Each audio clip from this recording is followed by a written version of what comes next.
But anyway, we'll cut this. We'll start from three, two. Hello and welcome back to Shoot the Work with Jason and Lewis. Have you missed us? Probably no, but you're getting us anyway. So this is That's what's it. been happening again.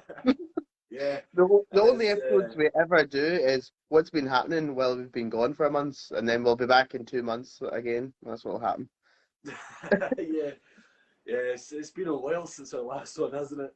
That was like what, April we did that. Uh, to be fair, a April. lot's happened in our lives since then. So we were busy. I moved house twice. We both got new jobs. I moved Uh, job twice. yeah, same. But we're back. So this one, last time we did a what's been happening, we did a wrestling and a MMA one, and it went for like 3 hours. We don't want to do that again because it's 3 hours. We're not going to take up 3 hours of your time. You're probably not going to want to listen to us for more than 3 minutes anyway. So we'll do an MMA one today, and then later this week or maybe into next week, sometime soon, we'll be doing a wrestling one as well. It'll be before Survivor Series. We'll do a wrestling one. But yeah, so where were we when we last did the episode? What I think we should do is we should just forget because April is a long time, man. So let's just do from our two recent UFC cards. Before we get on to that, if I remember right, the last episode we did was just before the McGregor Poirier trilogy. No, I remember the last one was before the Cyril Gann fight. I've just had a flashback to what I Yeah, said. that fight had been made, but I'm sure it was the next card that we were coming up to was the Poirier McGregor one. Yeah. That hadn't happened yet. Yeah, I just want to put out there because I had a flashback last episode. Um, I said that Cyril Gann wasn't legit and he wouldn't win. Yeah, you did say that, didn't you? And How I did how did. did that how did that prediction hold up for you there, Jason? Well, you see, Cyril threw a lucky punch, and yeah, Yeah, he threw about 20 lucky punches, and Derek Lewis threw about 2 punches total. So yeah, your prediction wasn't very accurate there, was it? it it aged well. Oh yeah, but no, I agree. I think if we try and go through everything that's happened, we'll kind of summarize things that are relevant when we're talking about things that are upcoming. But yeah, too much has happened since the last episode to break down every card. So Yeah, if we're just quickly skimming it then, so the Poirier and McGregor was just happening. Obviously, we know how that happened, with a you broken see the leg. big smile on my face. That prick got his legs snapped in half, and I very much enjoyed it. I had a very good time watching that. Yeah, but what I want to ask is where does he go from here? That's what I want to know. Hopefully retirement, but see, this is the thing. I've seen this in the last few weeks. He has been calling out everybody without actually making any real sort of suggestion as to if he's actually coming back. Like he called out Nate, and him and Nate got in like a whole thing on Twitter that they were apparently going to be getting set up. They got into a whole thing with Tony Ferguson, where that was again over Twitter that he was going to be fighting Tony Ferguson. He got into a thing with Alex Volkanovski, and Volkanovski said that he would fight him at lightweight. He got into the thing just yesterday, I think, with Michael Chandler, where he said they would fight Michael Chandler in 2022. So yeah, I don't know what I don't think he knows what he's doing, and that's the problem. What he does at this stage, and I've noticed it with the Twitter thing, is he just throws insults out there and just sees what sticks. Yeah, yeah, It's because he like, had the thing with Max Holloway as well. He said he tweeted something about he would love to run that back one day with Max Holloway. It's like, what? Why would you call it Max Holloway? Max Holloway's like featherweight GOAT probably going to be, or at the very least, is going to be fighting for the title again soon. Why the fuck would he fight you? I At know. featherweight or at lightweight? Either way, there's no way Max I Holloway's think he taking. would fight him. A, for money, and B, because Max Holloway, and he wouldn't let it be 1-0 to McGregor. He wouldn't let that lie. That's true. Let's see. Um, Kino says it's only 4 or 5 months till WrestleMania. I don't think UFC is this thing anymore. I could actually see him wrestling. I could see McGregor wrestling. I don't know that he would fit in WWE because I don't think he would want to be PG. I don't think he would want to be well, like that's what I was going to tame. say. I don't see it. I see, but it's weird though, because I don't see him wanting to be PG, but I think he'll think that he's too big for AEW. WWE money is I the don't only know. money. I don't. Well, you say that, but the AEW, they have more money for a start, and you don't know though because they've brought in a lot of MMA guys to take part in like storylines and stuff. We're slowly approaching getting into So, a wrestling conversation, which we'll avoid. But they have had a mm, lot of they had the American top team coming in, like Paige Van Zandt, who I know you're a big fan of, Jason, and yeah, she's all Jorge right. Masvidal hitting that running knee on Jericho and fucking it up. Yeah. Aye, so Paige Van Zandt's all right. She's okay. Point goes right over Jason's head because Paige Van Zandt has been mentioned. Anyway, what were we talking about? Paige Van Zandt? Oh yeah. But no, I think, I think that's the only reason I maybe don't see him doing wrestling because, like I say, I don't see him being tame enough for WWE, and I really don't see him. I think you're right. I think the money probably isn't so much the issue with AEW as it is the exposure. I think he would, if he was going to wrestle, he'd want to wrestle for Vince McMahon. Yeah. Um, Yeah. but I would probably have him and Vince McMahon doing the strut down the ramp together. yeah, but again as well, the thing with McGregor is that he's not going to be like Rousey. He's not going to come in and do like a full big run and then lose. He's not going to do No. the job for anyone. I don't see that anyway. It's As gonna I have don't see him one. winning his It's back. gonna be like Tyson Fury in the Big Show. It's gonna be Yeah, like, it'll be like a one-off spectacle, maybe a yeah. Saudi show or something he'll do. Because you say, I mean, Kino's saying there it's only 4 to 5 months to WrestleMania. We just had a Saudi show, so I reckon we'll probably get one maybe April, May time. We could see him then. Because they did one. They did one a couple of years ago before COVID, just before or just after WrestleMania. I think they did like a big Saudi show. Because is there not two? Are they all called Crown Jewel? I can't remember. No, there's been Crown Jewel and there's been Crown Jewel a couple times. There's been the Great Royal Rumble. Oh yeah. There was another one I think that wasn't Crown Jewel Hang on. because they had That they had Super Showdown, which was the one in Australia. yeah, But, definitely. but Definitely. anyway, we're Speaking we're, of we're getting Australia, though, wrestling speaking now. of Australia, moving swiftly on, what do you think of Volkanovski? Oh, so you and I talked about this. I wasn't a big fan of Volkanovski, mainly because my boy Max Holloway has a special place in my heart. Fuck Volkanovski. Holloway won that second fight. But, but, that being said, that was a very, very impressive performance against Ortega he put on. Very impressive. Mm. Um, See, Getting out of that guillotine was, that was just crazy. Because he was purple. his head looked like it was going to explode. Yeah, because this is the thing. They say what it's like. It takes like 8 seconds when you're locked in a guillotine, for you to like essentially lose enough blood circulation to pass out. And he was in it for like a solid 13, 14 seconds. So the fact that he's managed to not only stay conscious but get out of it and win that round was just crazy. Yeah, won the fight. It's well, funny enough though, I didn't really like Volkanovski, and I don't know.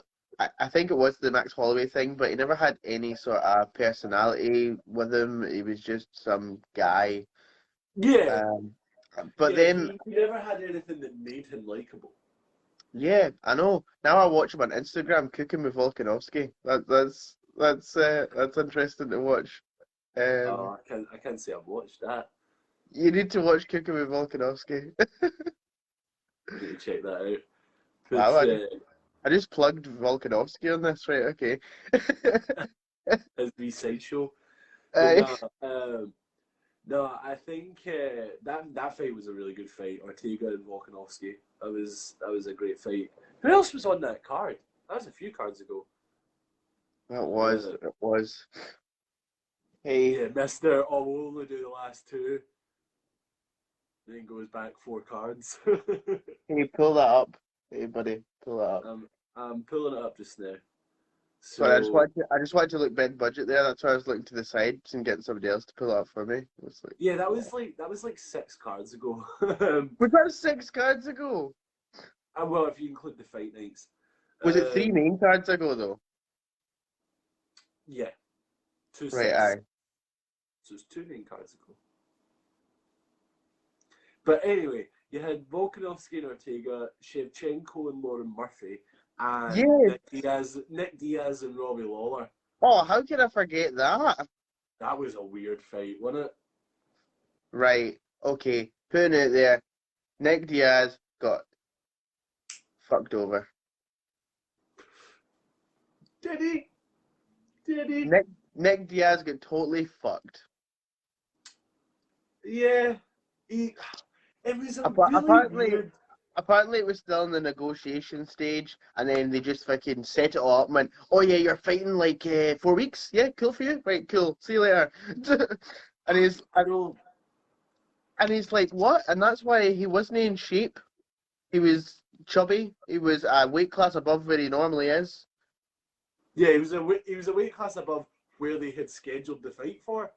Exactly, exactly, because they just went, "Oh yeah, you're fighting next month. You cool with that? Right, see you then. Bye." I know, but even then, it was still a really weird fight. Like And when he, he fought really well until he got hot clean.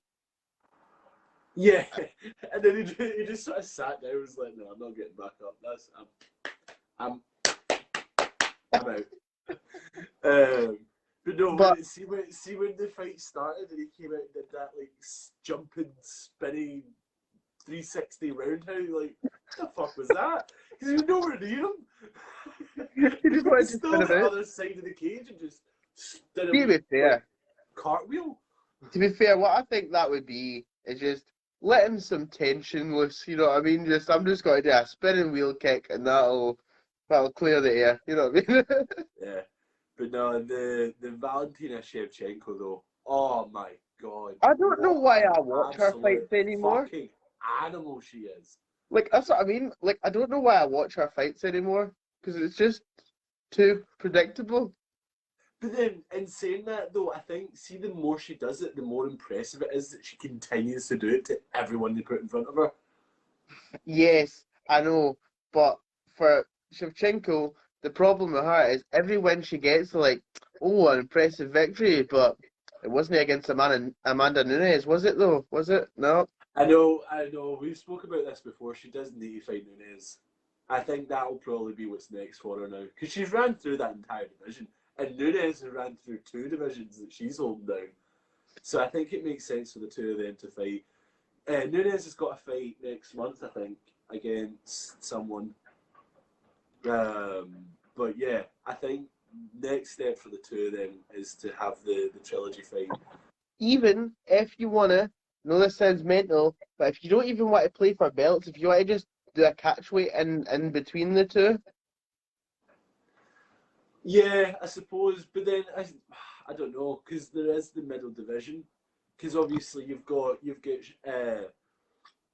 what strawweight, which is Rose Namajunas, and then you've got Valentina Shevchenko's what featherweight. aye, but I thought it went like Rhodes, Shevchenko, Nunes, Nunes. Yeah, but that's what I mean. So yeah, you're right. Sorry, Shevchenko's bantamweight, and then Nunes is feather and lightweight. Is I'm that right? I don't know. Feather I and don't know. lightweight. Either way, I think what they should do is have that fight for the middle division. So if Nunes loses, she's still a champ of the heavier weight. But if Shevchenko wins, she's got two titles. But if Nunes wins, Valentina's still a champion at her Uh, weight, and Nunes is double champ. So they still both walk away as a champion, either way. yeah, But whoever Shevchenko's wins walks away with two belts yeah, instead of Shevchenko's one. interview didn't make sense to me. Either that or it's just like she doesn't realize how good she actually is. Because they asked her what the goal was, and she went, "Oh, the goal is for the contenders underneath me to fight." And you go, "Wow, they're a brilliant fighter," and then I make it look easy after I fight them. And I'm like, "You do that anyway." Yeah, she does. She just runs through everybody. But it's funny though, because she she's kind of like Usman a little bit. Well, no, actually, not even. She's actually I'd say more comparable to like Habib. Like if Habib had stuck around, the way Habib was going is the same way that Shevchenko is currently going. Is that just hmm every day they put in front of her, she just runs through What? without effort, without hassle, just fucking dominates them. Yeah, And we even the slight bit of offense the other one gets in doesn't make a difference. She still just runs through them. That crucifix hold that she puts on people, because she's done that in a few fights now, where she like sprawls out against them, holds both arms down, and then just starts elbowing their head yeah, I quite until like they're like, her. right, okay, they can't even defend it. I Like, quite like her it's body kicks as well. They wreck yeah, people. Uh, no, it's I'm good. not meaning this disrespectful to the rest of the division, but I need the rest of the women's MMA to catch up on Nunes and Shevchenko. There's just Yeah, like too big a gap between the champion and the challengers. I know.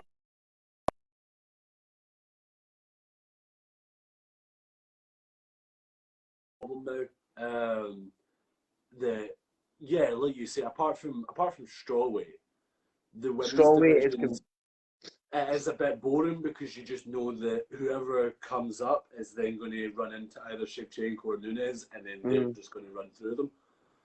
strawweight's the That's most why I want competitive. them to fight each other, It's the only because fight that that's makes going to be an sense. interesting fight. What's that? It's the only fight that makes sense to me. Like, Yeah, at this point, if Nunes wins this fight, which she probably will, let's be honest. If mm, she wins this fight next month, then yeah, that's the most sense um, for them to do.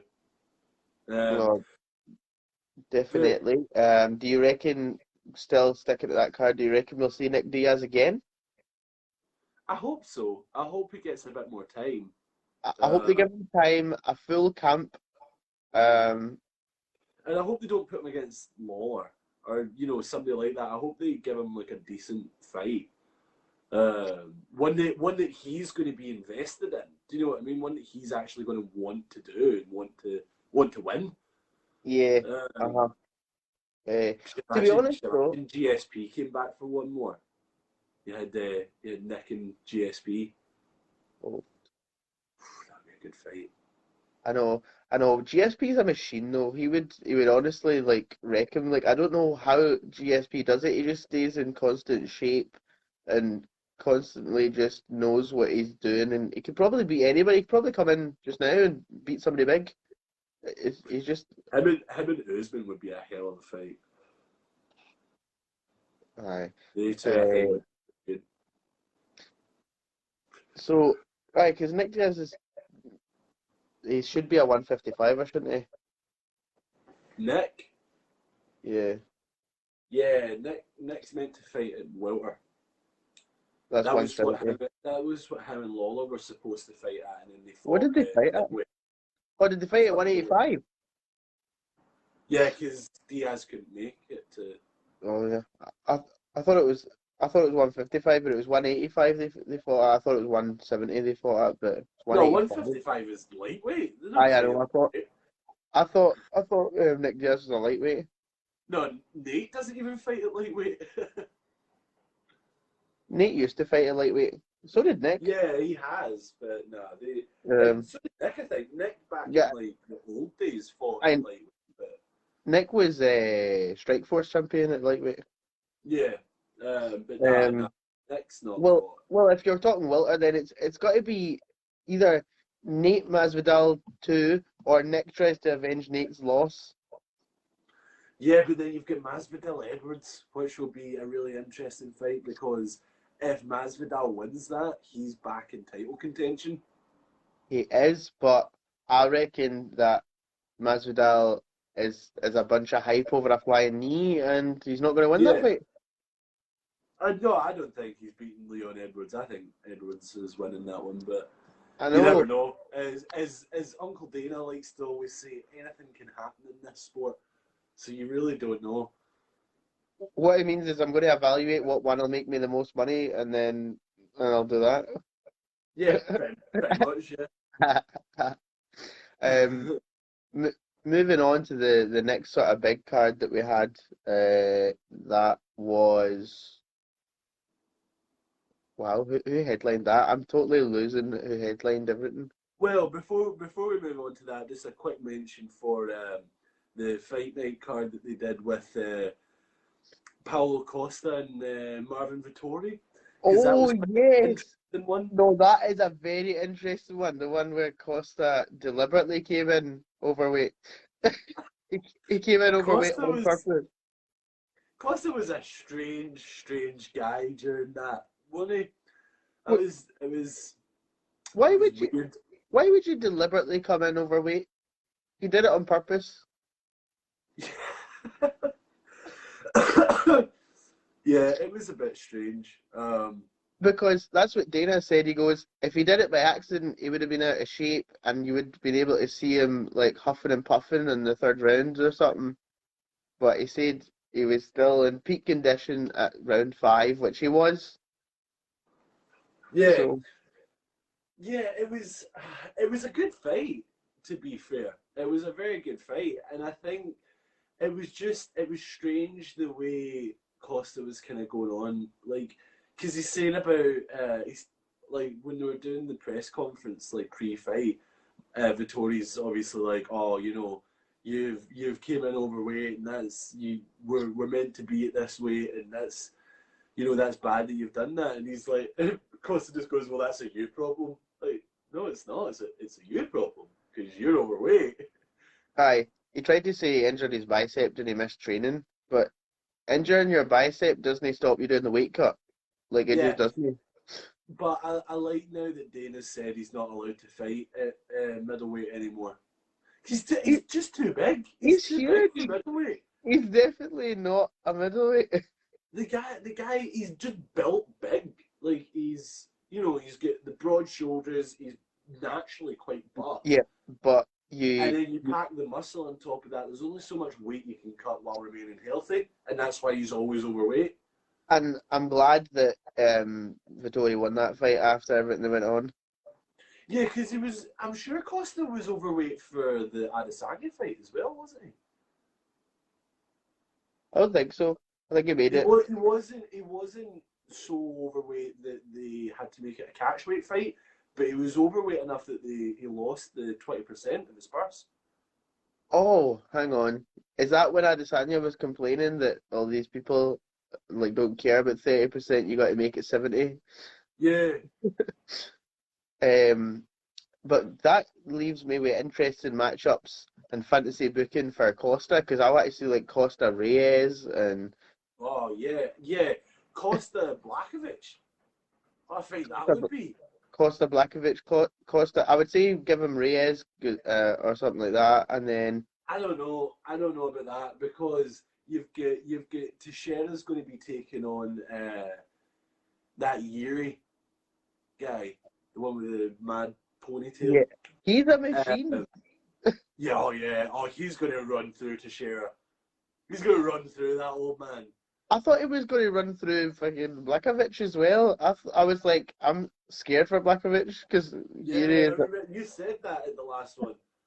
when we were talking about it, because we both called Blachowicz beating Teixeira, and then we'd said, "Oh, Yuri's next, and he's going to run through Blachowicz."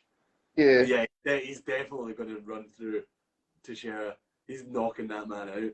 Yeah, and then I see Teixeira retiring because he made it to the goal. He got the belt. Yeah, which good. I mean, good for him. I'm Yep, happy for him. yep. You love to No, see.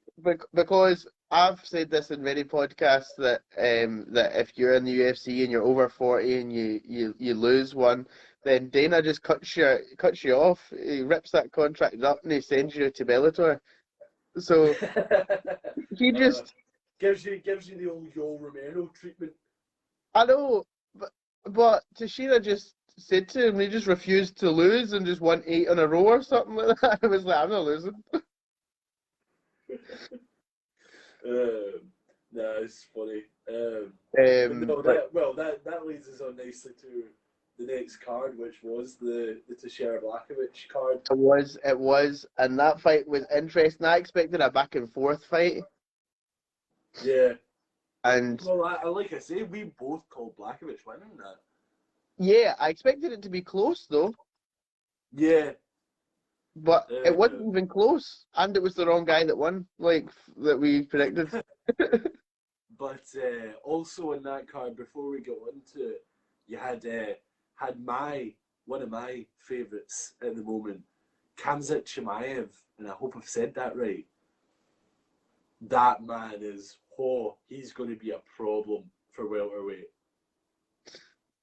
He, he He is a big problem for that division. Because I mean, so even just looking at the stats, I know stats are obviously, he's only had 4 fights. He's not really fought Indy too big. But in 4 fights in the UFC, he has been hit twice. I know, and to be fair, it That's wasn't. crazy. No matter where you are, who you're fighting, if you're fighting Emily, like if I, a 22-year-old man, was fighting a toddler of about 3, I'd still be expecting to be hit more than twice.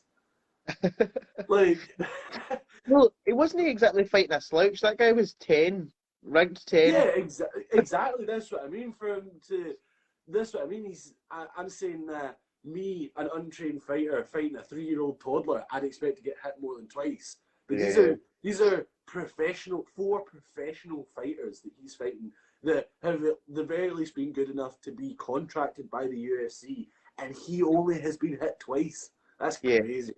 yeah. But to be fair, Dana did come up with a good point. He was like, "Let me try. Let's see him try to do that to a top fiver. Let's see him Yeah. try to."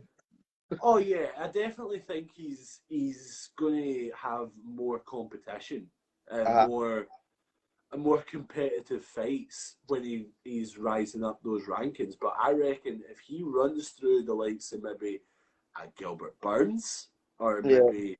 maybe a Masvidal, or I there's want. even talks of him fighting Diaz, I reckon he'll get a title fight soon.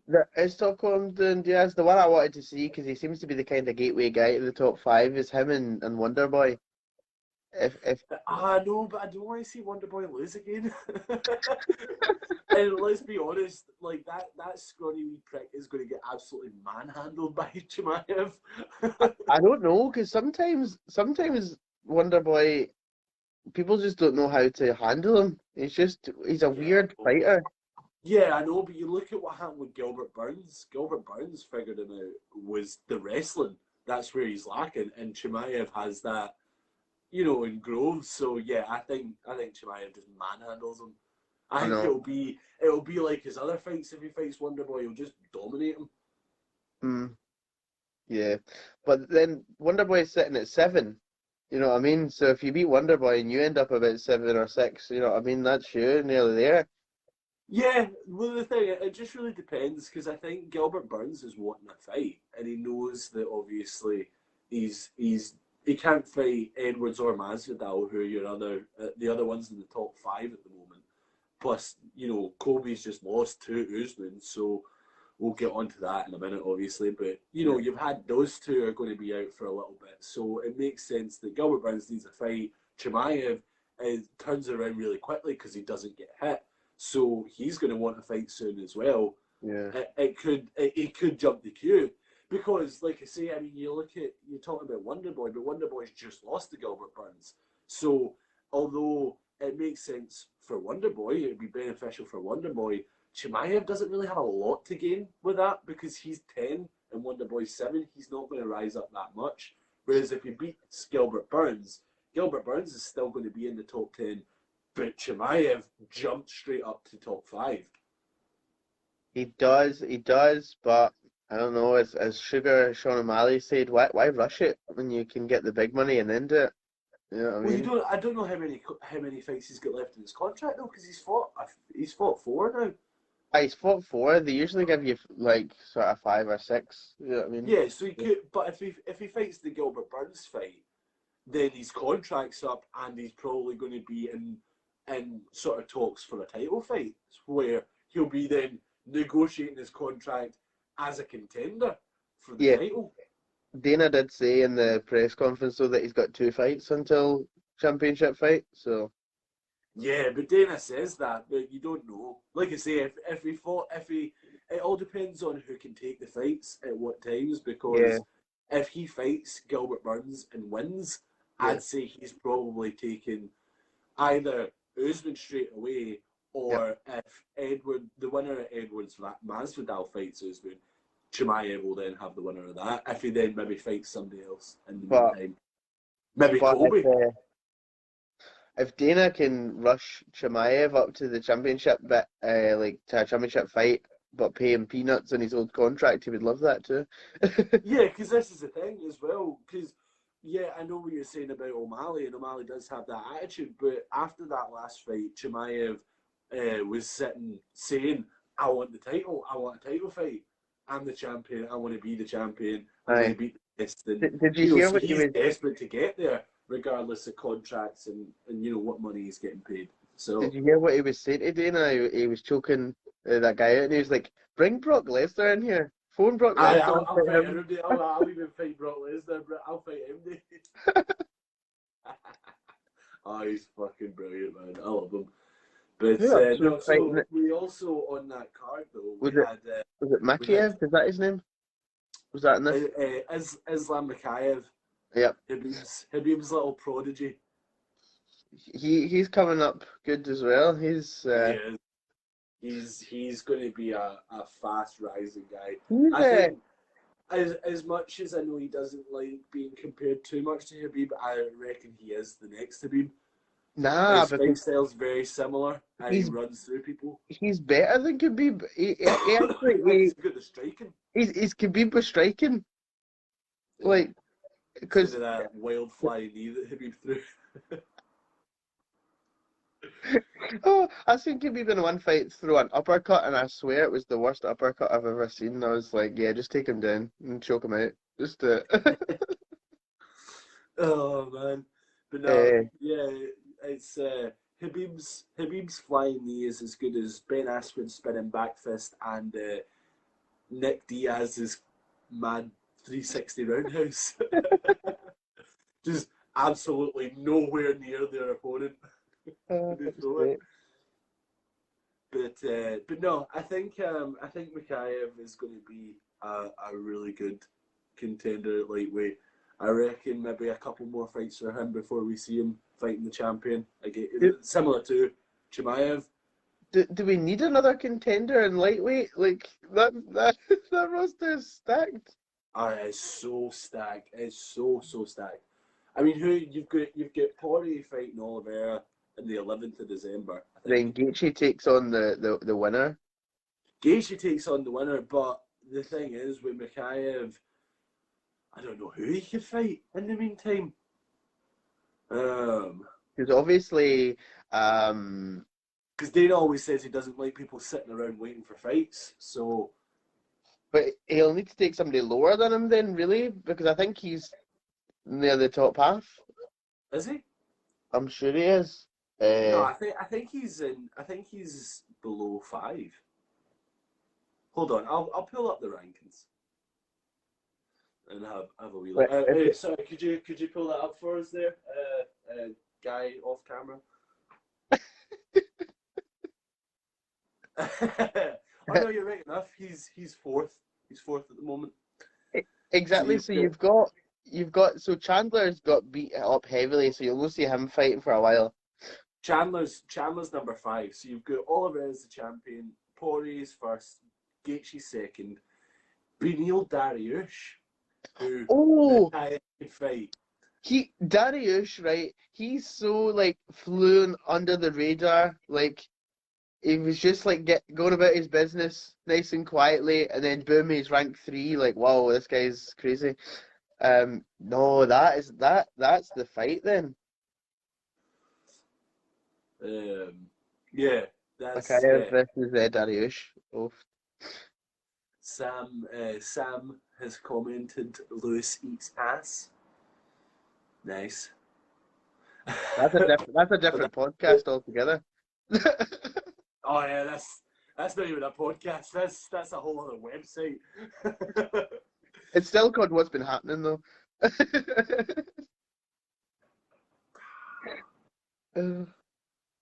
Anyway, moving swiftly on. Yeah, I think Mikhaev, if he and Dariush fight, then the winner of that will fight the winner of Gaethje versus the winner of Poirier Oliveira. But I mean, it just shows you how fucking stacked the lightweight division is that we're booking like 5 fights in advance because you've got so many top contenders. And Yeah, I mean, that's not to say that, you've got the likes Rafael dos Anjos who's still wanting to, kind of break up. If McGregor comes back and wins a fight against somebody, he'll probably be boosted up to top 5. So you just never know it's what's going mad to because happen. we just made right. So we've got a title fight. We've got a guy already waiting on the winner of the title fight who's going to be in a title fight, and then we're talking about the next guy after that title fight. It's nuts. Yeah, I know Um, that. Like I say, it just shows you how absolutely stacked the lightweight division is. yeah. What have you done, Khabib? You've just made it a big hot mess in that division. Well, that's the thing. Everybody was waiting their turn with Habib for so long. Habib was stuck there with in the sort of purgatory with Ferguson for a while, and then McGregor. I mean, even going back further than that, McGregor held up that division for over a year while he went off to go box. Then Habib. I mean, Habib didn't really hold up the division because he fought. He fought Poirier, he fought Gaethje. He fought McGregor.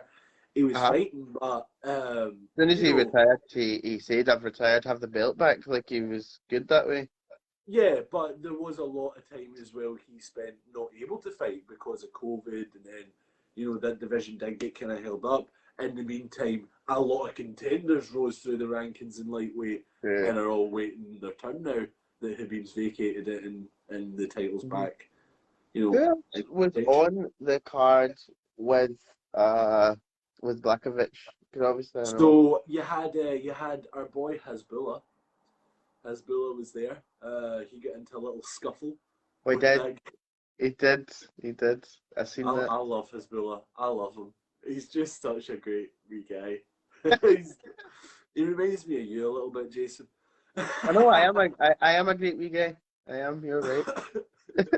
But no, you had Piotr Jan and Corey Sandhagen. How could I forget that? I'm forgetting these fights and I don't know why I'm forgetting them because that was insane. It was a pretty one-sided fight, I thought, but what a fucking chin Corey Sandhagen has. Well, I don't know because it was Sanhagen the first round, second round was competitive, and then it was just Yan, just absolutely wrecking him after that. Yeah, but the fact that Jan couldn't put him away, I mean, it shows you what a chin he's got, Corey Sandhagen, because he just took all those shots. Hmm.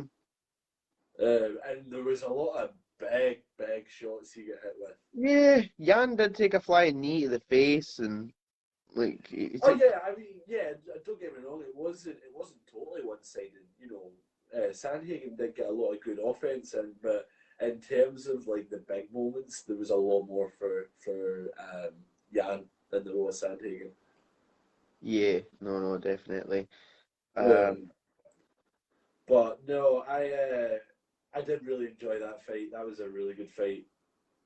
yeah, and that's a weird division as well because now I need to watch Sterling versus Jan, and I can't really be bothered. I swear, see if Aljamain Sterling pulls out this next fight and Dana doesn't strip him, I'm going to be so fucking mad. Because at this point, he needs to fucking defend that belt. He can't keep pulling out What what if for bullshit injuries. what if Sterling finds a way to win? Is Sterling beats Jan?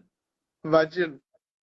I tell you what, I'm putting this on record right now. If Aljamain Sterling cleanly beats Piotr Jan in their rematch, like actually knocks him out, submits him, or gets a legit decision win, not a split decision, we'll not count split decisions because they're bullshit. If he gets like a full-on decision win, knocks him out or submits him, I'll shave my head. Wow. I'm willing to bet that because there is absolutely no fucking way Right. that And, Jan doesn't what we'll fuck do is him up. we'll post that video live as well. You get your head shaved if he We'll wins. do an episode. I'll get Luciana to shave it. We'll do an episode while she's doing it. But no,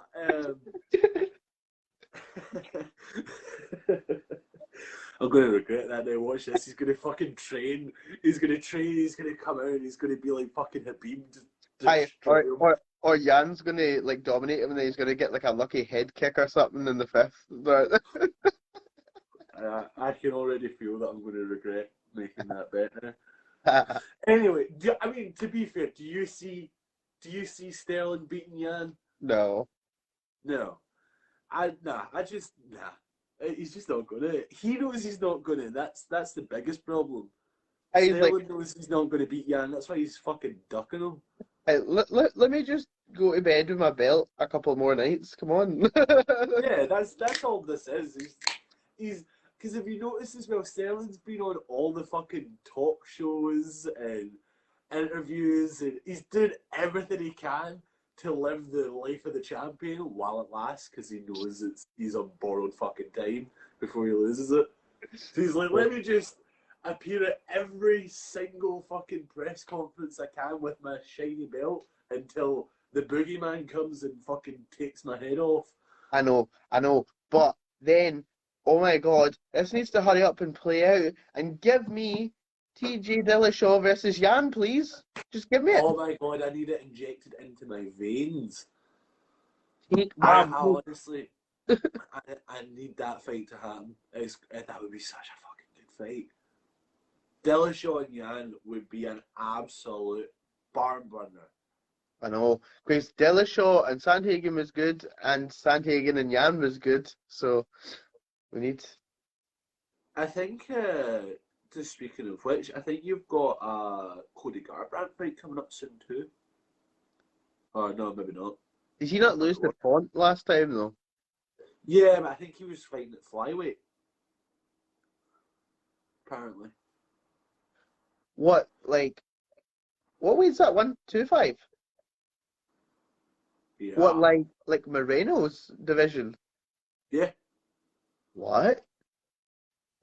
Yeah, and to be fair, Dillashaw fought at that. He did, but he had to fight. Yeah, he's fighting in that card, the Yeah. card. He's Do you fighting remember how? Cara France. Do you remember how Dillashaw got to that weight? Yeah, but to be fair, Cody's naturally leaner than Dillashaw is. I didn't think he could get to 125, man. He's going to kill himself getting there, but and Cara France is pretty decent as well. I don't know, because Garbrandt's quite buff at bantamweight. Like he's quite, he's not. It doesn't look like he's cut a lot to get to bantamweight. Yeah. So I think he probably could cut an extra 10 pounds to get to flyweight. To be fair, I didn't think Aldo would get to 135, but he did, so. Oh yeah, you've got Aldo Font coming up soon as well. That'll be interesting for the bantamweight division. It would be if Font doesn't decide to jab him to death. You know what I mean? Still mad about that. Still mad. I'm still salty about the fact that he point scored his way to victory against Garbrandt, because I really like Garbrandt. Well, that's because you don't sit, as they call it, in the pocket with Garbrandt. You just don't. Yeah, because he's good. He's got such good head movement that he can just duck and dive and then fucking smack you. I know when his Like punches are. the guy knocked out on the buzzer. He just slipped him and then poof. That was as the buzzer sounded. He was knocked out. It was beautiful. That was such an amazing knockout. Oh man, I know. So then, obviously, we've discussed the full card. Where do you see Jan going for here? Before we go, not Jan Peter, Jan like Jan Blakovic. Yeah, Blakovic. Oh, I don't know, man. I don't know. It just all depends because I think obviously he's going to fight Teixeira now. That's going to be the next sort of big light heavyweight fight. Who else have you got contending at light heavyweight at the moment? Well, you've got Reyes. He's no fought since he got done in by Blakovic. I don't know that Reyes is going to come back. Why? After that was bad. Plus, Reyes is 7 just now. Jan's How's number 1. Reyes went So to Reyes 7? isn't. Huh? How's Reyes went to 7? How do you go nearly beating John Jones, get beat by Blakovic 7? Oh, because you get destroyed. What? So you knock him to 7? Well, no, but you need to remember that in that time, all the other ones that are above him have Oh, fought and moved up. Yuri So came out of nowhere as it's well. not so much that he's dropped; it's that all the other people have taken over. Oh yeah, that's because he's still recovering from probably eating soup with a straw. Oh yeah, that was nasty. But no, you've got Rakic, Alexander Rakic. All I right, think okay. it's Rakic. Yeah, It's like Rakic. who else have you got? You get him. He's number 3, so he could fight Jan and move up to number 1. You've also got Anthony Smith and Thiago Santos. They're the other. They're 4th and 5th. Anthony Smith. Wow. Yeah, Anthony Smith is number 4 just now. He kind So of. yeah, I reckon it'll be one of the other ones in the top 5 will fight Jan, and whoever wins that will be the next title contender. I reckon. Fine then, give me my Costa Reyes then that I wanted.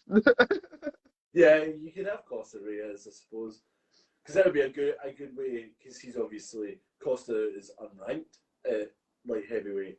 He's not fought there, so if he fights, Reyes, going from like number 2 or 3 in middleweight, he is Costa.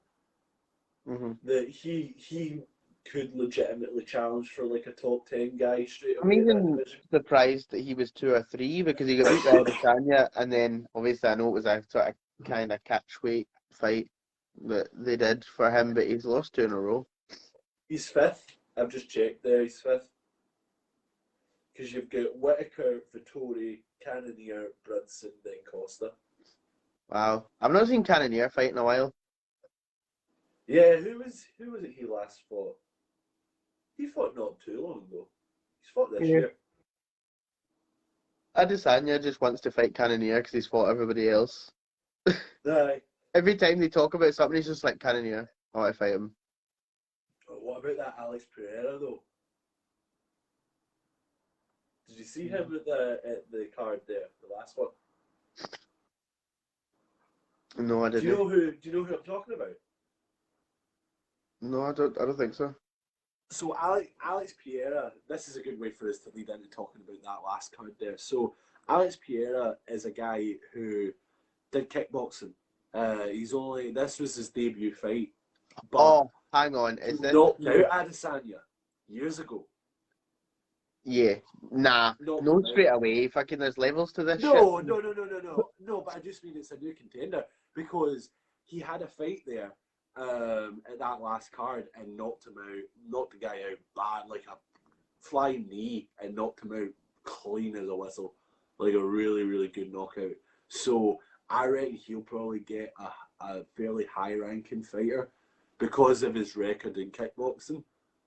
Because like he'll get the, as Ferguson calls it, the Dana White privilege, because he's already quite a big name outside of the UFC, and he's knocked out their champion. I reckon he'll get a high rank fight. Is he the same weight class as Adesanya in UFC? Yeah. Yeah, he's middleweight. Wow. Yeah, because Piera calls him out, calls Adesanya out on like Twitter all the time. Because he's Yeah, knocked him out before. I know. It's crazy, crazy, crazy. But we just had a card a couple of days ago.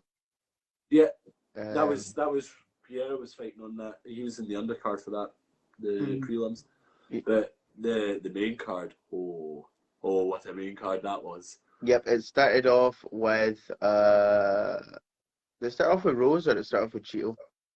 No, it started off with Gaethje Chandler Oh no, so it did. because Trevor Whitman needed the time. Yes, so it did. Yes. Um, and it actually didn't after that though. We just saw like a real life buffer there from Jason. It's like, I just saw the little spinny thing that you get in your computer. no, You because watch like a YouTube video and it I was I was thinking because there was a fight after that, and that fight was so good that the fight after it was still a good fight, but the whole crowd was just exhausted, and they just yeah. I can't even remember who was fighting, but what a What fight a that was. fight! Gaethje Chandler, man, that was I need more of that. I just need it injected straight into the vein. What is with Although, you? although it's weird that Chandler is ranked number 5 when he's 1 and 2 at lightweight. But I guess that's what Ferguson's talking about with that Dana White privilege. You go Nah, one but and two, you win one fight, you get a straight title fight, lose it, you then lose a fight with Gaethje, and now you're number 5. Strange. nah, I think you'll see him drop if you watch the people underneath him fight now. You'll see him drop. Yeah, I think he'll probably drop a bit more. He's probably just sitting at 5 now because he's just fought. Yeah, yeah. But That's what I'm saying. Look up the card, and tell me who fought after them, because I don't even remember their names. I just remember it was a good. it was Chito Vera and Frankie Edgar. Was that who fought after them? Yeah, so it was Gaethje Chandler, and then Chito Vera. Because that And fight, just because it came just after Gaethje, right? Everybody was just like exhausted, and they were just weren't invested at no, all. no, sorry, I'm wrong. There was a fight in between. So Gaethje Chandler opened it. Then it was Shane Burgos and Billy Quarantillo. Oh yeah, yes, And then it was Chito Vera and Edgar. yes. That Burgos Quarantillo fight was actually a really good fight, but that's what I'm saying. Nobody cared, which was unfortunate because they just watched that amazing fight. I'd say that fight card as a whole probably is one of the best fight cards we've had this year, like altogether. Yeah, no, definitely. And I'd say Gaethje Chandler's in contention for fight of the year. Got to be. Hmm, That was an absolute war they two did. It was. We went to. What was unfortunate is that you could tell that Chandler was losing probably from round two, but it was just Yeah. there was parts where he was getting beat up on purpose. He was just running up to him with his hands down, letting him punch him in the face. I'm like, are you insane? Yeah, and it was weird because it wasn't even like he was eating them. Like he was getting hit and then like stumbling right back, then going, come on. Like But he had the hand. you got your shit rocked there. What you got? Come on. There was a bit where he ran up to him with his hands down and he took a three-punch combo to the face, then was like, is that it? And I'm like, what is wrong with you? Can we just take a moment to appreciate though how fucking clean that uppercut Gaethje hit was? That was one of the cleanest uppercuts I have ever seen in my entire life. He just popped them. It was literally like you could see it in slow motion. Chandler just go, ooh. But I definitely agree with Joe Rogan. If Gaethje had caught him with that left hook he threw, like after the uppercut, Yeah, that would have been it. He would have been done right there. yeah, Because he he caught did. him and then he threw this big swinging left hook, but missed them because Chandler was falling on the back of I his head. it was lucky he fell, actually. Yeah, yeah, because Um, if Gaethje had caught him with that fight would have been done. Really, yeah. But then after we had that, and then we had the Burgos fight, which was a good fight. Quarantilla fight fought a good fight, but Burgos was just too strong in the end. But then we had Chito Vera and Frankie Edgar, and that it front was kick. that was close. That was a really close fight. And then front kick to face. Front kick. A front kick you in the face. Didn't people are even forget that, right? So, just to quickly explain why me and Jason are saying that in that weird accent. So, Jason came out to my house a couple of times and we were playing UFC on the PlayStation. And I went Habib, and Habib in UFC 3, one of his moves was a front kick. And every time Jason came anywhere near me, I would just front kick him. And so I kept going, front kick to face. Who sent me a location? I front kick you in the face. Send me a location. Front kick. So that's just a bit of context there. Because Jason and I are very bad for just making inside jokes that no one's going to get when we're, broadcasting a show to the I public. know, So, but instead what we've got is a broadcast of you front kicking your camera, so that's great. front kick. Oh, that So, hurt. so I'm yeah, not athletic enough for that. that's it. He's taking some time off work, guys, because he's pulled a hammy. Um, uh, but yeah, so Chito Vera had Frankie Edgar looking like Kermit the Frog. Um,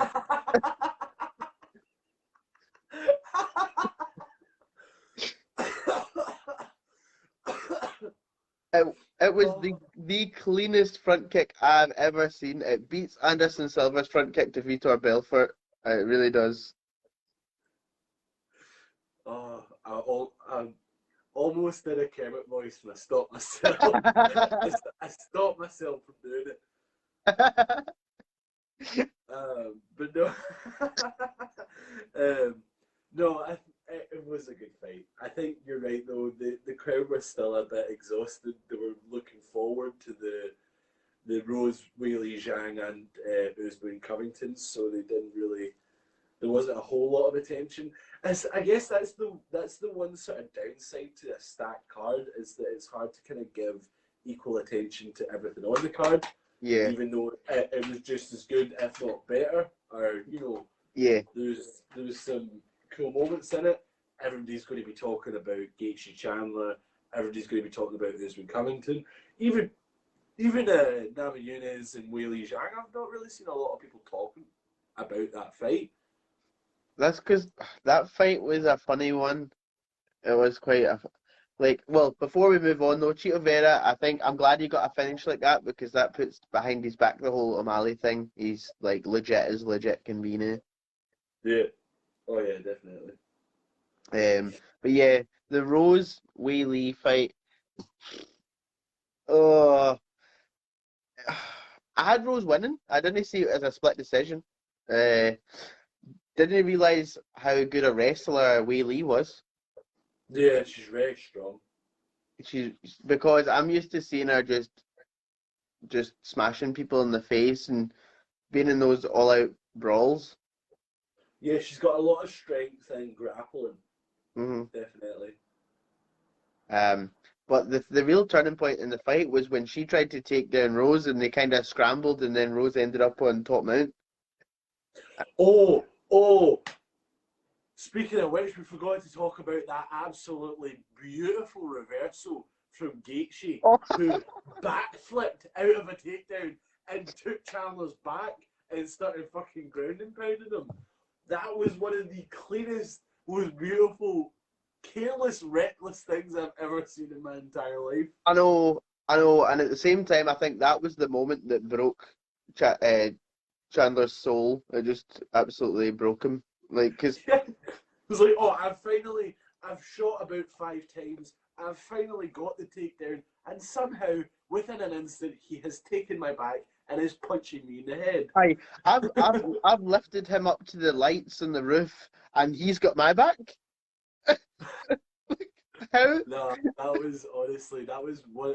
But this is the thing with Gaethje is that he's clean recklessness is how I would describe Gaethje.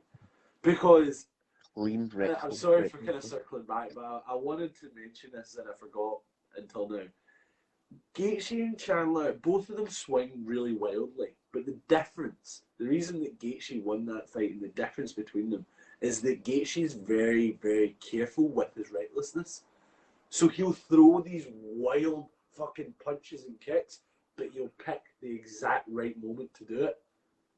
Whereas Chandler just throws, and fair enough, when he lands, and it's always good, and that's how he wins. But Gaethje will duck and avoid them and wait until there's an opening, and then he'll swing a mad hook or a big To be leg kick. fair, I think Gaethje won that fight because he spent the whole first round peppering Chandler's leg.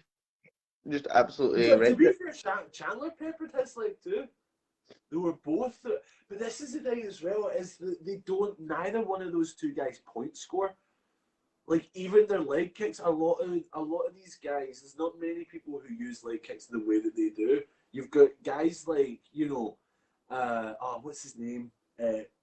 Featherweight, I think. The guy who won with a leg kick. I can't remember his name now. But you got Dustin Poirier is a good example. Dustin Poirier uses effective leg kicks, but a lot of the time people use leg kicks for points because you can just quickly snap a wee kick to the leg. Doesn't do much damage, but gets them a point. Yeah. But Gaethje and Chandler, both of them, they were throwing bombs even with their leg kicks, big, like sweeping roundhouse kicks to the shin. Which that's what made it. That's what took a good fight into a great fight, was that there was no sort of downtime of them feeling each other out, just hitting wee jabs or wee cheap leg kicks. It was everything thrown was to fucking damage. How did you score the Rose fight though? The Rose fight? Oh, I don't know.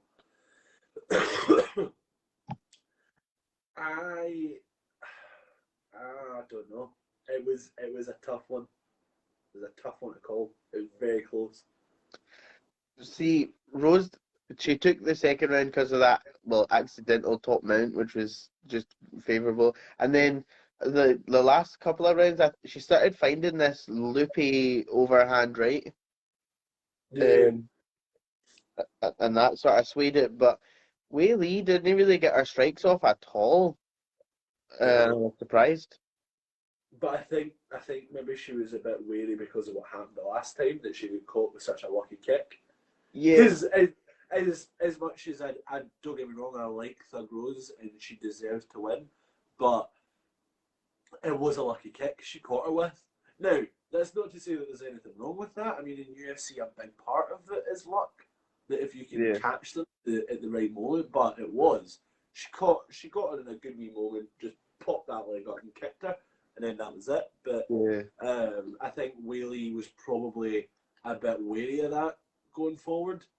Yeah, that is the thing though. When a fighter doesn't get their strikes off, when you're used to seeing the strikes, it makes you wonder, like, is it them or is it their opponent? Like, have they got good movement and they're just not? You can't get the strikes the same because your opponent's moving, like head movement, just side to side movement, that sort of stuff. Yeah, well, that's the thing, is that, as much as you can talk about the reasons for each thing happening, you always just need to give credit to both fighters for whatever happens. That's what I mean. It was sticking to that card. Luck, whether it's a freak accident, whether it's whatever it is, you just need to give credit to both the fighters. They both went in, and these things just happen. Well, yeah. Well, talking about movement, like, funnily enough, Frankie Edgar in that fight, his movement was amazing, side to side, head movement. Vera couldn't get a clean strike on him hardly the whole fight, and then just that front kick just out of nowhere. Yeah. Well, that's the thing with Gaethje and Chandler as well. Both of them were trying for the head movement. Chandler kind of gave up on it. Gaethje was still moving his head a lot, but he wasn't moving it enough. He was still getting caught. I know. Like he was kind of ducking, but then still getting. But it was very clever because these big bombs that Chandler's throwing, he's then catching them on the sort of backswing. Yeah. Instead of catching here, he's catching him here. And Gaethje did a lot of this as well. Like when that big bomb's coming in, he was like turning, so it was like skiffing him. Yeah, yeah. You know what I Oh, mean? although see when he poked him in the eye and then punched him, he just spun round. Oh, He well, just spun him a full 180 with that hook. aye. He's like, oh, I'm facing this way now. What the fuck? I got poked in the eye and now I'm facing the other way. See, it didn't look like there was much in it. Eye pokes are funny. You don't think there's much in it until they show you the slow-mo camera and you're like, oh, that was right in his eyeball. Although Colby Covington, just fucking moving on to this. Colby Covington, that little fucking sneak bitch, sitting talking all this shit in the pre-fight conference about Usman all faking groin shots and faking eye pokes. He faked that fucking eye poke because you watch the replay, right? He goes like that. He goes like that. Keep it in mind, this eye. Usman goes like that. Colby then goes, oh, my eye. Oh, you poked me in the eye. Oh, my eye. And then you watch the replay, it's like, he grazed that eye. Why are you holding this one? Because you're fucking faking it, you little bitch. You're getting fucked up in that last round. Speaking of eye poke, right, in that card, right, going back to Gaethje's eye poke, right, was it no weird call by the ref? He got poked in the eye, he's raging, the ref goes, you good? And he goes, yeah, I'm good. He was just raging and just shouts, yeah, I'm good. He went, well, fight then. Come on. No, I was like, what? That was, yeah, even Rogan was like, well, you're not giving him any time. The guy's just been poked in the eyeball. Like, do I give him a wee second? Yeah, you meant to give him up to 5 minutes. But I think obviously what's happened there is the ref said, are you good? Meaning, are you okay to continue? And Gaethje's went, yeah, I'm good. And he's like, okay, go. He's like, wait, no, I didn't mean I'm ready to keep going. Like, give me a fucking second. I've just been poked in the eye. I can't see. And you seen it in Gaethje's face. He was like, fine, fight, go. And he's like, what? Like, He's like, no, I just meant I don't want the fight to stop. But you know, like, I'm not dead, but... yeah. I suppose this is good too, right? Okay, let's fight. You know, are you okay is a very open question. Like, am I okay in life? Yeah. Am I okay to continue in a minute? Sure. But give me a second, fuck. I know. Let me blink a few times before I rush back in. Colby Covington fight and Usman fight. Colby Covington actually fought a better fight in the first one. He did. And see, right, I want to take a wee second to say this, right, because we're going to see one of Lewis's classic rants comparable to the Conor McGregor thing. Because I fucking hate Colby Covington. I hate him so fucking much. I just dislike the guy. He's just a dick. And I swear, see these, and again, it's the same thing with McGregor. See these fucking fanboys. He didn't win the fight. He lost. He lost that fight. See all these people saying, "Oh, Kobe won that fight. He won 2, 4, and 5." No, he never. No, he never. He never won that fight. Because you need to look at the fight as a whole. You can't just look at like strike exchanges. You can't just look at one aspect. You need to look at each round as a whole. You look at the fact that he shot about 5 times per round, and in the entire fight landed 1 takedown. You need to count that. You need to count the amount of times he threw strikes compared to the amount of times he landed. You know, you need to look at everything, because it's not just the amount of strikes landed, but his accuracy was shit. You know, you need to take into consideration all these things when you're scoring, because it's not like karate, for example, where you get a point for every hit and whoever's got the most points wins. It's a 10-round scoring system.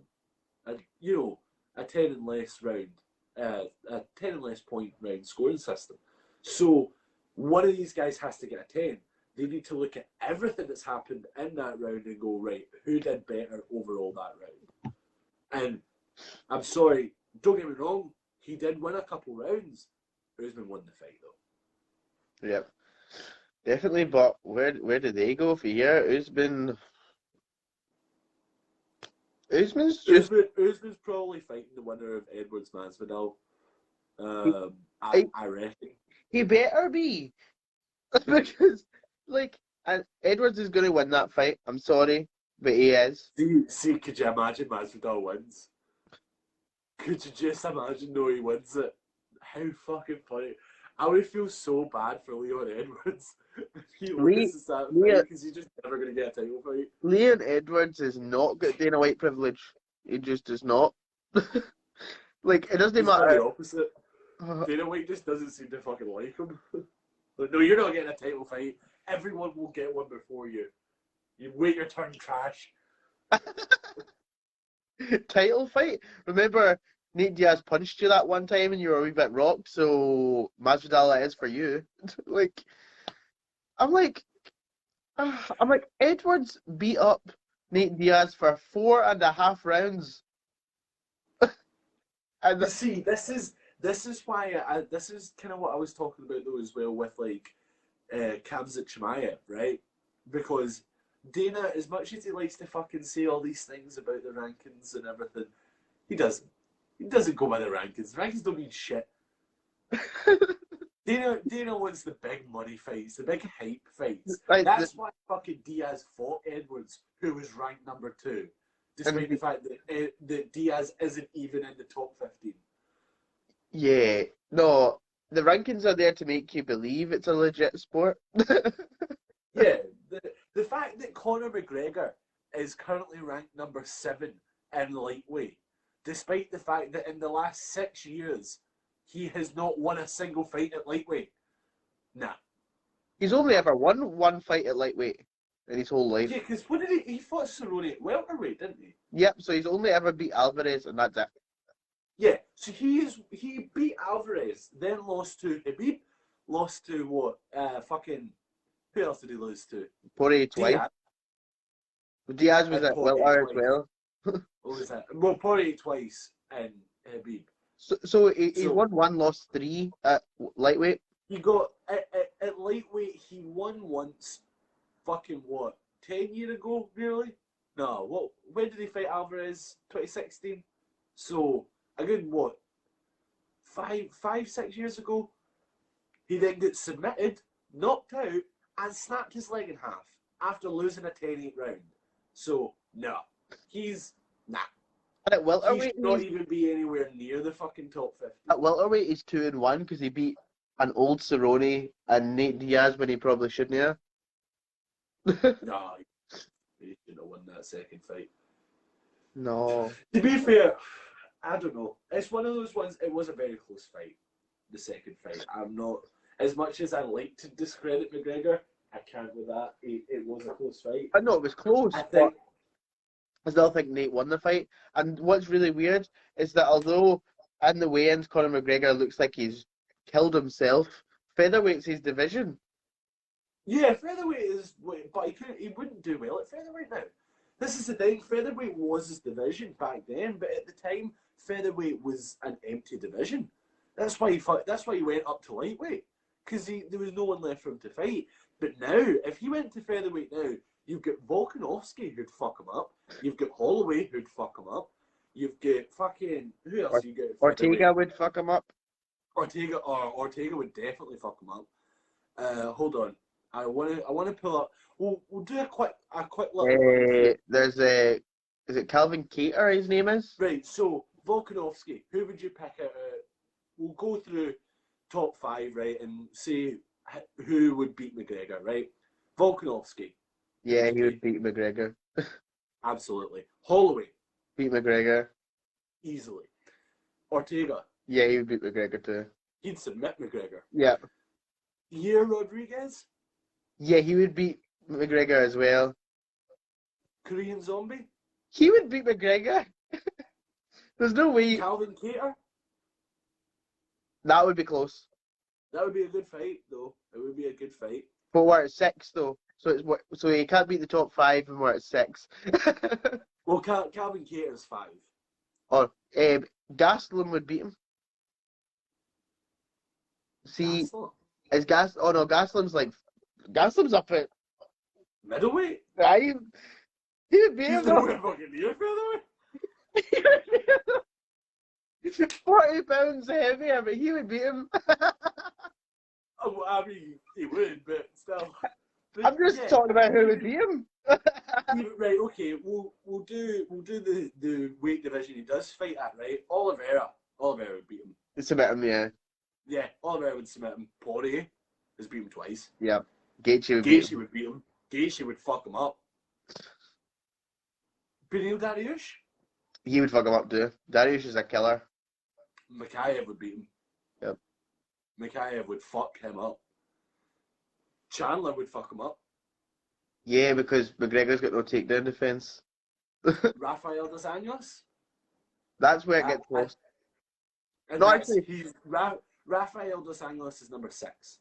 I think Dos Anjos as well is one of those Brazilian Jiu-Jitsu guys. Yeah. Tony Ferguson, I think, would be a great fight for him. I think, see if he comes back, Tony I want to Ferguson fight. still in the rankings. I want to know this. Yeah, so Ferguson's number 7, McGregor's number 9. So yeah, I think if McGregor comes back, That's it should the be fight. What's the fight? That's the fight to make. Take my money. If not that, then the Diaz, just an exhibition fight. We need to have the Diaz trilogy. Well, no, I'm not going to get into this again because we have discussed this to death. But that's all I'll say is we need to have that trilogy fight. Right, what cards are coming up? We need the future excitement. Well, my good friend, do you know what it is currently? What is it? Max Holloway Fight Week. Oh, everybody, it's Max Holloway Fight Week. Max Holloway Fight Week. Woo, woo. We need something to come up on the screen that just says Max Holloway Fight Week. I really hope he watches this one day. Like, watches one of our MMA. Because he could watch any of the MMA episodes and he'll just see us both fanboy over him. Is it him versus... Max Holloway Fight Week. Is it him versus Yair Rodriguez, isn't it? It is. That's going to be close. Holloway takes it, though. It's going to be close. It's going to be close, but Holloway takes it. Oh. I need fucking Holloway and Volkanovski. Holloway Volk. Need it. It needs to happen. But if it happens and Volkanovski finds a way, that's 3-0 Volkanovski. Yeah, which is a problem.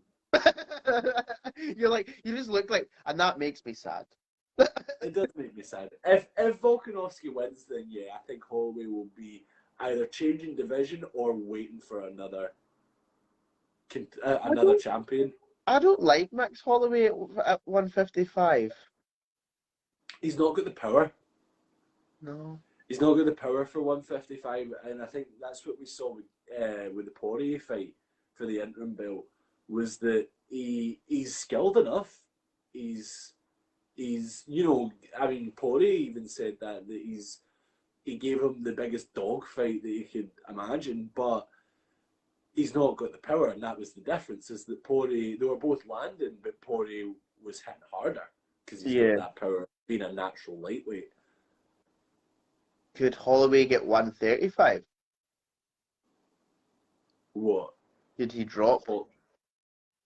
What, to bantamweight? Nah, because he's already really skinny. And he's tall, and he...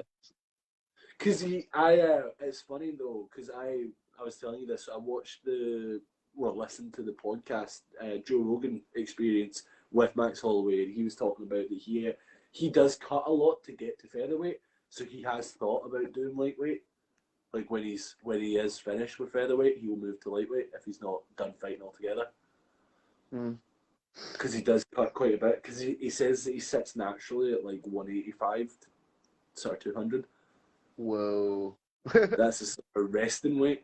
But that's the case with a lot of fighters, is that they're a lot heavier than whatever weight class they fight at. Yeah, but still though, you need to cut 50 pounds. Yeah, but I think he's not fought in ages. Yeah.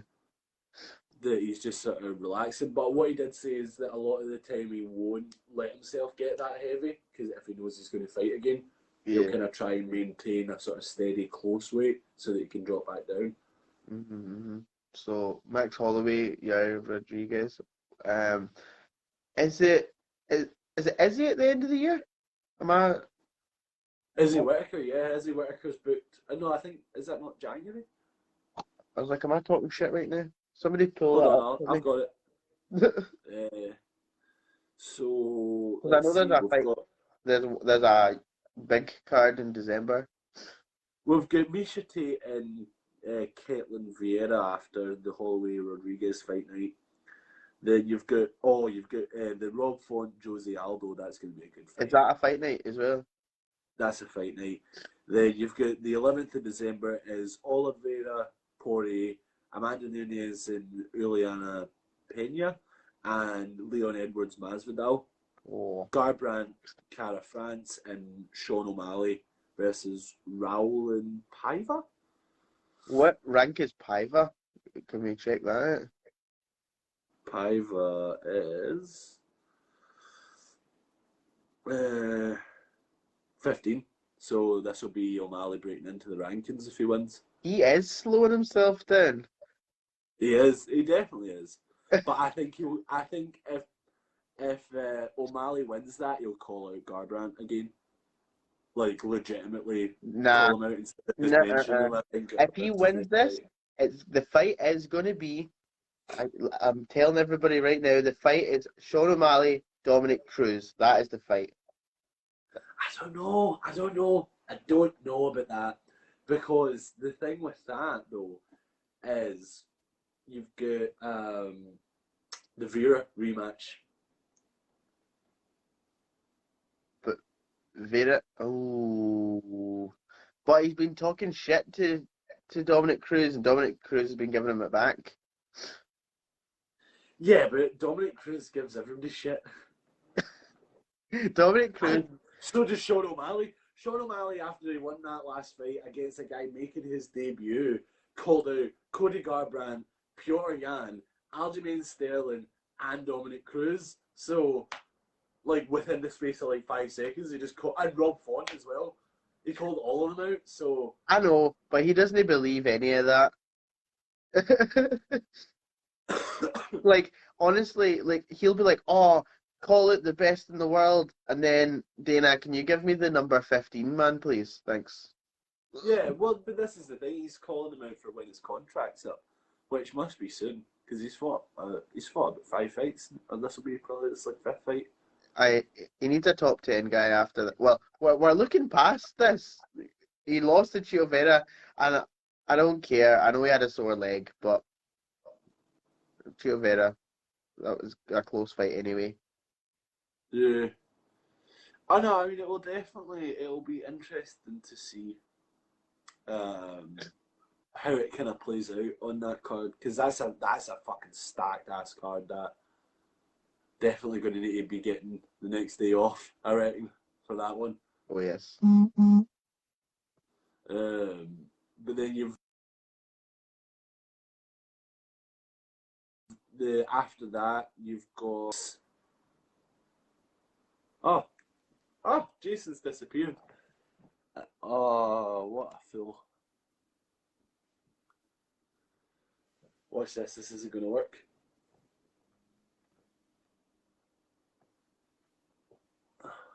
Oh, I see. James is on, I think, as well. Jason's disappeared. Sorry, we're having a little bit of technical difficulties. Ah, Hello. there's Jason. You opened something on your phone, didn't you? No. Yeah, you did because I know because I sent you it. Dumbass. Honestly, man. See, as the producer of this show, you're really fucking stressing me out. Well, that's what happens when the producer sends the I don't even know what my job is here, but he sent me some stuff. Co-host. Uh, You're the show's bitch. nah. I'm just here to keep you in line, man. That's what I'm here for. Yeah, you're here so that this doesn't turn into just 2 hours of me ranting about how much I hate Conor McGregor and Kobe Covington. I know if anybody wants to join the WWE podcast that we're going to follow up with, we're going to have an Nia Jax rant. It's going to happen, just to let you know. Yeah. But anyway, moving Yeah. on. So, Yeah, uh, we've got what I was saying before you disappeared was that our after that card, we've got Derek Lewis fight night, um, where unfortunately for him he's the main event, so it'll be a 5 round fight. oh, that's sad for him. That sucks for him, doesn't Who's he fighting? it? Not someone I've heard of. Chris Dalkus. Wow. Okay. Yeah, goes from interim title fight to some guy nobody's heard of. Cool. Oh man, talking about the heavyweights, I want to see Cyril Gane versus Ngannou. That would be quite. That's January. That's been booked for January. I know. Like Dana White is saying, oh, Chimaev's only had 4 fights in the UFC, like he's not ready yet and all that kind of stuff. But I don't think Cyril Gane's had that many more fights than him. No, no, Cyril Gane's only had a few fights. I think he's Yeah, only. 23rd of January they're fighting. I think Cyril Gane's only 10-0 in MMA, like altogether. Cyril Gane is 10-0, yeah, in the UFC. Is that UFC 10-0? Or is that Yeah, just, UFC's rankings are only ever for UFC. are they? I think so. I think it's just in MMA in general. Is it? Hmm Oh, maybe you're right. Um, Oh yeah, because Sean O'Malley's like 14-1, isn't it? yeah, I bet you Chandler's got a big record as well, and he's only ever fought 3 times. But yeah, 23rd of January, you've got Ngannou and Cyril Gane, Brandon Moreno and Davison Figueiredo, and Cannonier Brunson. Hanier Brunson is actually came back well. He's really good. Yeah, he is pretty good. Yeah, Chandler is 22-7. That's his record. So yeah, you're right. It's not just UFC. But yeah, yeah, we've got some pretty exciting cards coming up. I'm looking forward to them, man. Honestly, this year's been pretty good for fights. It has. It Like has. cards, especially. Mhm. Like we've not had a lot of big shows that have only had like one good fight on them. A lot of the cards this year have been pretty stacked, which is Yeah. always good to see. Yeah. Hopefully that continues.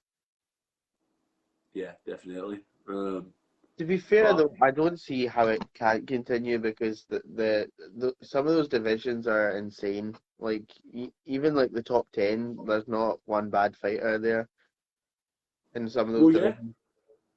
yeah, I know. There's a few that are a bit lacking, but the rest of them make up for it by being overly stacked. So, Yeah, they uh, probably like 125. They probably begged Garbrandt, please go to 125, so we've got somebody else.